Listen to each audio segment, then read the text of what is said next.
Buat saya di penjara juga. Yang masuk, saya jamin kehidupannya. Mereka pun saya kasih barang untuk ngedarin di dalam. Sampai saat ini masih. Jadi memang sengaja dimasukkan memang Dimasukkan untuk mengedarkan di dalam sel. Karena kebutuhan sel tuh banyak juga, sama seperti kebutuhan di luar. Berapa persen dari 100% penghuni lapas itu pakai narkoba? Hampir semua ya. Hampir 75% dan 80% itu pemakai. Berarti sipir tahu dan kalapas tahu dong? Tahu. Itu hal umum. Karena kan kita juga masuk barang itu nggak mudah. Biasanya itu uang tip atau apa segala macam. Selalu diminta. Berapa biasa minta? Sipir berapa, kalapas berapa? Ya nominalnya masih jutaan ya, belum ratusan juta. Masih jutaan. Misalnya jutaan, sipir tuh dapat berapa sih? Sipir sebulan bisa dapat 5 juta, 7 juta. Tergantung kita bawa masuk barangnya berapa banyak. Oh barangnya sekian, ya tinggal di itu aja proses. Kalau kalapas dapat berapa sih? Kalapas dia puluhan juta. Yang paling banyak demand-nya itu di penjara mana? Cipinang. Lebih banyak dia bandarnya. Salah satunya banyak kan anak buah saya selama ini yang ketangkep di mana, mereka di dalam ya saya tanggung semuanya. Dia di dalam, hidup keluarganya di luar, saya tanggung semua. Oke. Sampai dia keluar. Sampai dia keluar. Secanggih apa sih bisa ngatur peredaran narkoba Iya. di dalam penjara? Alat-alat mereka canggih dong? Canggih. Mereka alat-alatnya lebih canggih dari pemerintah Indonesia sendiri ya. Masa? Iya.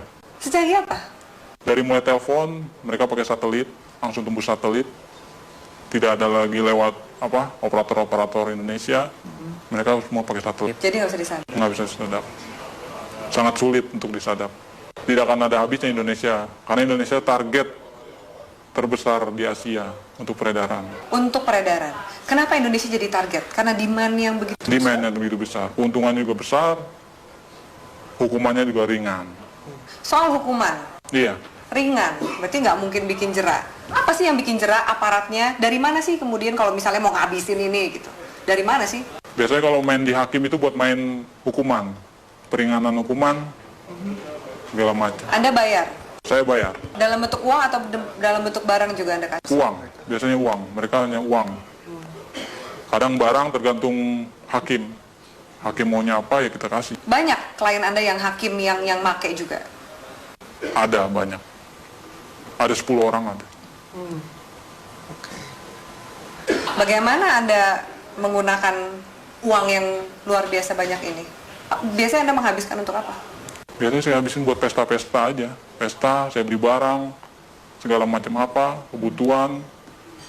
Kebutuhan dalam arti ya saya lihat orang-orang kaum-kaum yang kurang mampu juga sebenarnya saya kasih. Beramal juga? Beramal. Tapi kan dari duit seperti itu, duit haram, duit panas. Ya, istilah kata buang sial. Kalau di kalangan ini buang sial, harus. Anda nggak takut ketangkep? Enggak. Karena saya percaya, saya di dalam pun saya dijamin. Dan keluar pun masih ada tempat buat saya. Kecuali hukuman mati ya, mungkin banyak yang kapok. Susah nggak sih keluar dari jaringan ini? Sangat sulit. Karena semuanya itu sudah terpantau oleh bos. Kita pun juga nggak tahu kan anak buah bos seberapa banyak. Yang kita tahu kan hanya segelintir orang yang saya percaya ada 30 orang. Mungkin dari lain ini ada lagi anak buah bos yang mantau saya juga. Bagaimana posisi saya, peredaran saya, perkembangan saya. Oke. Dari Jakarta sendiri, selain 5 bos Anda ini, Iya, ada juga jaringan-jaringan yang lain? ada. Banyak. Di Jakarta aja ada sekitar 50 jaringan. Yang saya tahu 50 jaringan, mungkin lebih. Itu yang saya tahu. Jaringan ini lebih besar atau sama kuatnya dengan jaringan Anda? Macam-macam. Tergantung dari barang sih biasanya. Kalau barang kita bagus, banyak juga jaringan ngambil di kita juga. Makanya barang itu nggak pernah akan habis. Tidak akan pernah habis di Indonesia. Walaupun mereka menangkap, menyita segala macam berapa ribuan ton, ratusan kiloton, itu nggak akan pernah habis. Karena itu cuma sedikit, paling seujung jari ya, ujung jarinya dari total barang yang ada di Indonesia. Kalau BNN sendiri, gimana Anda sebagai bandar ngelihat BNN? BNN saya lihat sih Untuk saat ini tergantung orang-orangnya sih, BNN juga.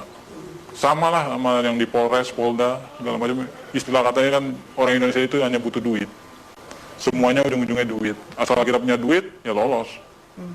Sampai ke jaringan, kalau kepolisian juga Kepolisian udah hal umum.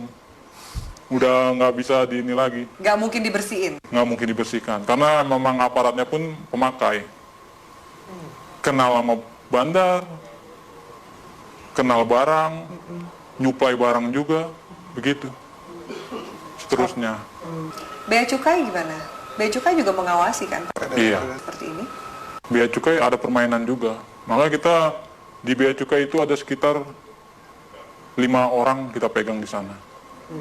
Untuk tiap ininya. Apa peran 5 orang di Bea Cukai ini? Meloloskan barang. Meloloskan barang. Jadi ada pengiriman juga. Pengiriman barang, pengeluaran keluar barang, itu semua lewat dari mereka ini, 5 orang ini. Oke. Anda punya berapa rekening? Ada 10 lebih. 10 lebih. Kurang lebih satu rekening isinya berapa sih? Tergantung ya, ada yang 1 miliar, ada yang 800, ada yang 750. Paling kecil ya sekitar 250 juta. Anda nggak takut kelacak oleh PPATK nih? Wah, enggak ya, itu nama rekeningnya udah beda-beda. Ada panggilan untuk berhenti dari dunia hitam ini? Belum ada. Saya masih menikmati sampai sekarang karena keuntungannya lumayan. Bukan lumayan lagi ya, mungkin kalau Mbak sendiri mungkin akan tergiur dengan hasilnya. Yakin kamu?